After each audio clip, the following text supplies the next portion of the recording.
So, coming into this week, I just wanted something from WWE.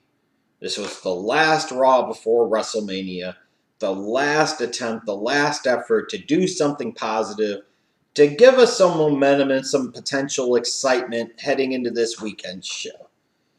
I know I can't be the only one that last week looked at it and was borderline embarrassed and said, that's really the best you could offer less than 2 weeks out from Mania. That's just terrible. So I was just asking for something. I was just wishing for something. And I was hoping for something to get me amped up at least a little bit. And I got it. I didn't get a lot of it. And I didn't get it for very long. But I got it. Now, for me, it in large part was just all that opening segment between The Undertaker and Shane McMahon. Yes, the storytelling is lacking. Yes, some of this doesn't make a whole lot of sense. But this is the type of shit that you do to get people excited about a big-time fucking featured Mania match. This was fucking incredible. This is the type of shit that we've been looking for. This is the type of shit that makes you want to see these two guys get inside of the ring on Sunday and just beat the holy fucking piss out of each other. Even though I think at the end of the day, when it comes to Mania on Sunday, knowing it's Shane McMahon and knowing what he's going to do in any match that he's in, and knowing it's the fucking Undertaker, and knowing it's Hell in a Cell, knowing it's the Undertaker and a Hell in a Cell at WrestleMania, there was going to be interest there. There was going to be intrigue there. But this whole segment just ramped it up so goddamn much. I mean, they removed Vince from the equation quite a bit, which I thought actually in this case is what needed to be done.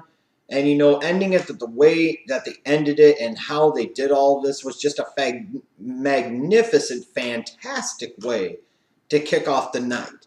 Now, to me, I was a little bit befuddled later on when they interviewed Vince McMahon backstage. I'm like, okay, here is a chance to tie all of this together. Now you've seen what Shane McMahon is willing to do, and he's not even at Mania yet. You've seen what Shane McMahon is willing to do to his body. You would think that would give you legitimate concern that Undertaker would legitimately have to kill the dude in order to beat him Sunday. So you, as the authority figure, as the dude, as the HNIC of all that we see when it comes to WWE, would want to stack the odds against him as much as possible and make the announcement right there that you're going to be the special guest referee for that match at WrestleMania 32. And to my recollection, we didn't get that announcement. We just kind of got a puzzled, befuddled interview by Vince and a stare down between him and Shane. The stare down would have worked a whole lot better if Vince would have sat there, I think, in my opinion, and announced that he was going to be that special guest referee. This was that opportunity. This was this moment, and this was a lost opportunity and a lost moment that really could have tied that in together so well, given us the best storytelling element outside of Shane McMahon fucking dropping an elbow on the table, and Taker got hurt as a result. It's fantastic. It's magnificent how that worked. He didn't even have to hit the dude, and Taker's having to sit there and lie for several minutes because he's hurting so bad. Yeah, imagine how that works. I also like the thing they did with Ambrose. If for no other reason it was somewhat different, because the shit of Lesnar and Heyman coming out and doing what they do, that's not any different at all. That's kind of repetitive and frankly played out and kind of dull at this point. A lot of the Lesnar heads, the Brock bots, if you will, the Brock bots don't want to admit that, but the Brock bots have to know that this is true. He's being featured the exact same way every single time for the most part, and it is kind of dull. And we didn't get him the past couple of weeks. You would have liked to have seen him do something a little bit more than what he actually did here. But what they did with Ambrose was kind of different. Now, is this the last thing you really wanted to have him do before the match at Mania? I don't know. Would this have maybe been better placed last week? And then maybe this week he actually incorporated one or two of those weapons in the face down with Lesnar that actually came to full-blooded fisticuffs? That probably would have been better. But I will take this because it was tying together what had been done the past couple of weeks with the Mick Foleys and the Terry Funks of the world. You're tying in all these weapons. Ambrose doesn't give a fuck. He's not intimidated. He's not even bothered with this dude. He's looking forward to the violence of the street fight. He's looking forward to the weapons. The sick, sadistic son of a bitch living on the lunatic fringe. Sorry, Brock bots, but the Lesnar Heyman shit's played out. I don't fucking care about it because it's the same shit every single time. It really, truly is if you think about it. At least what Ambrose did had some type of feeling of it being a little bit something different. And it did stand out. Not everybody likes it, and I understand why they didn't like it. Because maybe in this case, I could have said it would have been better if you did this last week and then this week you actually had Ambrose get one over on Lesnar. That's what they really needed to do here. But if it ultimately results in what needs to happen, what should happen, what has to happen, what must happen, which is Dean Ambrose going over Brock Lesnar on Sunday in that street fight at WrestleMania 32, then I'm all for this. I did get some other sadistic humor out of this week's show. I've got to admit, the fact that they were bringing back Eva Marie, and you could clearly tell by the way they presented her that they thought she was going to get over as a face, that people were going to be happy to see her coming to the rescue, that they thought that this was going to be an exciting thing, that this was going to rivet the audience in fucking Brooklyn, New York. Like they were sitting there and saying, oh, NXT is NXT. None of these people fucking know about NXT. You're in fucking Brooklyn. You're one of the smart capitals of the fucking U.S., and you'd think that they're going to cheer Eva Marie. The only thing I got even more pleasure out of on this show, and I have to say, even with the greatness of that Shane and Taker segment to kick off the night, the fact that you had a 6-man tag that, mind you, featured people such as Kevin Owens, Sami Zayn, and Dolph Ziggler was getting that Randy Orton Sheamus Raw match treatment of people chanting for JBL and everything else and chanting that this is boring and that this match sucks and end this match. That's the only thing that was missing, people. And it's okay, I understand. You were feeling it, but you didn't know how to express it. All you have to do is put your hands together and say, 1, 2, 3, fuck Dolph Ziggler.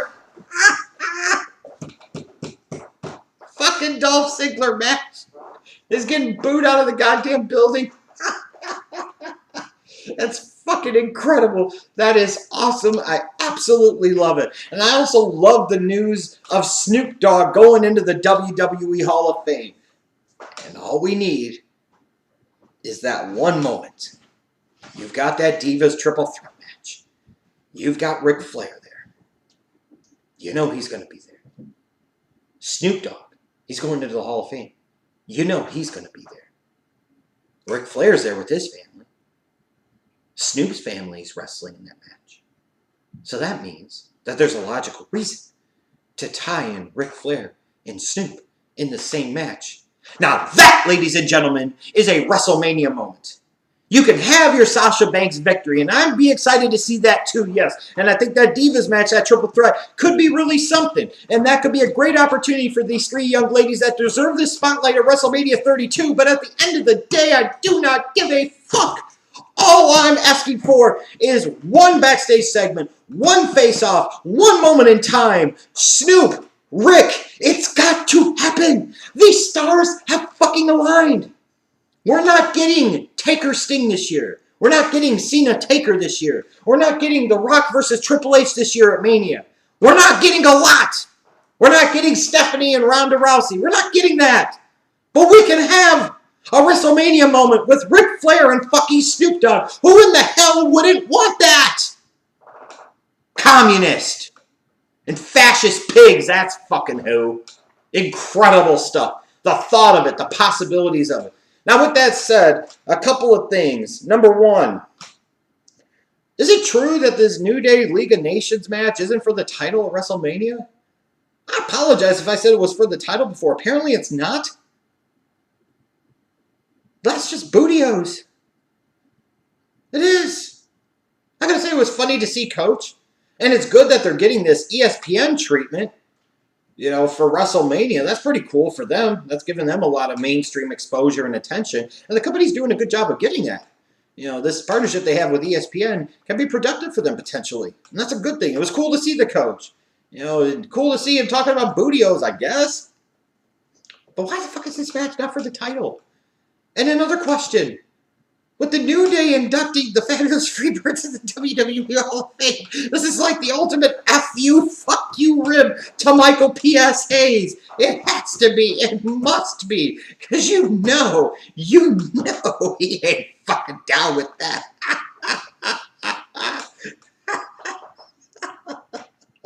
Oh my god. But anyways, let's move on. And then we get to the other major story, and that's what happened between Triple H and Roman Reigns here. To me, this was a miss on several different levels. It's like every time this company does one thing good with Roman Reigns, they take 3 steps back. And last week, when they had Roman just kind of come out and be badass, they took a step forward. And then later on in the night with the shit backstage, they took a couple steps back. Now here is this moment in time. He comes out to confront Triple H.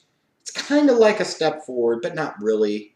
But then you've got the awkwardness of the promo, and you've got Stephanie in there. And this is, again, where I talk about Stephanie being involved. There's no real payoff at the end of the day to her being involved. It just gums up the works. She just gets in the fucking way. And as much as anything else, especially with what went down with the first segment between Triple H and Roman Reigns, am I the only one that thought it was awkward that Stephanie was there and saw how it just seemed like she was out of place and she was in the fucking way? And she diverted attention away from the real issue that should be Triple H and Roman Reigns and Triple H having the belt, and that wonderful promo that he cut talking about how much the belt means to God and how much this is his Trinity, and Roman Reigns clearly showing how much that belt means to him and how much he wants to defy God and he wants to take that belt back at Mania.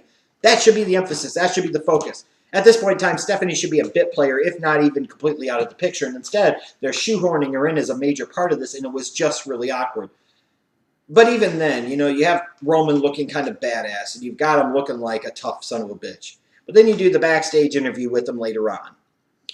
And you sit there, and you got Bubba sitting there mouthing fucking off to him. And it's just, you're sitting there the whole time, you're like, is he really supposed to be this fucking stupid that he can't tell as soon as the dude starts backing up that this is a fucking setup? So you could sit there and say they tried to make him look badass by sitting there and going towards Bubba and then taking on the two, and then Triple H jumps in from behind. But no, it just really made the dude look fucking stupid. The best badass thing he could have sat there and done was one of two things. Either A, Roman Reigns just stands there and basically punks out Bubba Ray, or number 2, Roman Reigns just completely fucking ignores him. How badass would that be if the dude is sitting there cutting an interview, cutting a promo, and Bubba Ray starts talking shit to him, and Roman Reigns completely punks his ass out by not acknowledging his fucking existence, and he continues to talk and do his promo, and even afterwards, as Bubba Ray is sitting there mouthing off and talking shit to him, Roman Reigns never even pays attention to him and just fucking walks off. That's badass shit right there if you really want to think about it. What he did right there made him look fucking stupid. Now you're making Triple H look fucking stupid. He's got to get the fucking washed up ass Dudleys to fucking help him beat up Roman Reigns. You're the game, the cerebral assassin, the king of kings, God your fucking self, the king of daughter makers.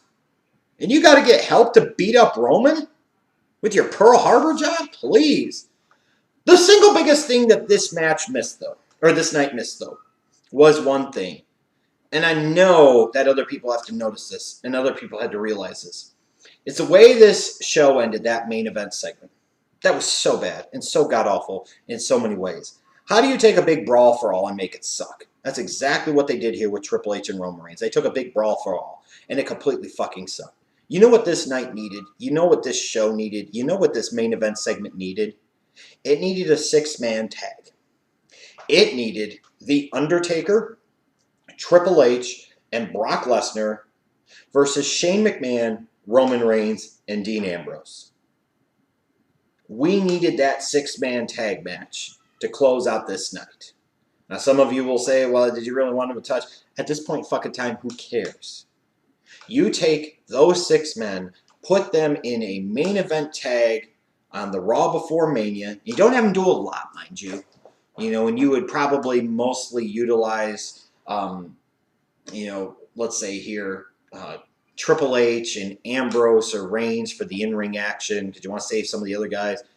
But just to start off with that and just to have the premise of that. Brock Lesnar wrestling a tag match on Raw. The Undertaker wrestling a tag match on Raw. Triple H wrestling a tag match on Raw. I mean, think about that. Shane McMahon wrestling a tag match on Raw.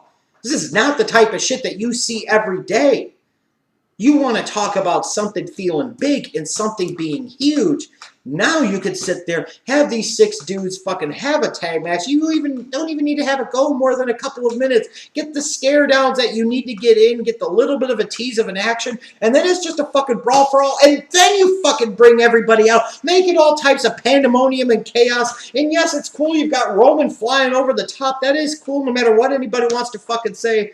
But the whole thing and the way it happened sucked. The whole way it should have happened and could have been fucking incredible. And could have been a great way to really cap off this night. And could have been a great way to send us off officially to WrestleMania 32 this Sunday. In part, I thought the WWE missed an opportunity here in terms of the way they structured the show this week. I know there's that theory because you have 3 hours, you have to space it out. At this point in time, I don't agree with that. You're into your go-home show. If you need to bust your nut immediately, you need to bust your nut immediately. And what I'm saying is you should have started off with Taker Shane exactly like you did. Immediately followed up with the Brock Lesnar, Dean Ambrose stuff right away. Then go into something with Triple H and Roman Reigns, all in the first 45 minutes to the hour of the show. You can come back to them later on in the night. And in particular, that makes a lot of sense. Does it not? Does it not? If you sit there and at the end of the night, you have that massive 6-man tag. You know what? If you want to make it a fucking 8-man tag, instead of having Ryder pin Jericho here, how about you throw Chris Jericho in on this team and fucking AJ Styles on this team? Think about that 8-man tag as the main event of Raw on the go-home Raw before WrestleMania. It would change a lot of our perspectives about the build-up to WrestleMania, at least for that night. It would change a lot of the perspectives of the way this Raw ultimately went over, which I think the general consensus was it started off great and petered off soon afterwards, and by the end, you thought about how terrible it was and how stupid Roman Reigns' push is at the top. And frankly, based off of what I saw, I can't blame you. I happen to enjoy this show a little bit more, I think, than others this week. But that's because of my own reasons. They thought she was going to get cheered.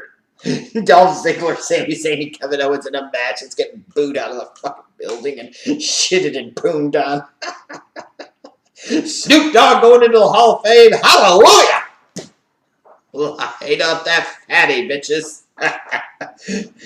But again, it was a missed opportunity. It could have been so much more than what it actually was. You take and construct the show the way that I just said you should, which is put all that big stuff the first 45 minutes to hour of the show, and then you follow it up, because you could still do a feature segment with Jericho and Styles. You could still do a feature segment in one of the other premiere slots with the New Day and League of Nations. You'd have had enough. You have the Divas shit in there. You have enough to bide your time and get to that big fucking massive main event. Think about this. You give the main event billing of Raw for that night to be Roman Reigns, Dean Ambrose, and Shane McMahon, and I'll throw fucking AJ Styles in there too, that's fine, versus the fucking Undertaker, God, Brock Lesnar, Chris Jericho. That's one of the more interesting and compelling tag matches and Raw matches, period, that we would have seen in quite some time. All of those people that you're used to never seeing wrestle on Raw, not only are they wrestling on Raw, they're wrestling in this big fucking schmaz tag match. The last thing that's going to happen on Raw before WrestleMania on Sunday. You could have done so many more things with doing that, tying into that. You could have still done the big schmaz of every fucking buddy come out, and it's not even to break up anything. It's just everybody going at every fucking buddy. What the fuck would be wrong with that at this point? That would be a memorable closeout to the show. That would be a memorable moment. Instead, other than Roman Reigns flying over the top rope, the fans probably largely farted at that finish. As they should have. Just like I farted at that finish. We'll see you at WrestleMania.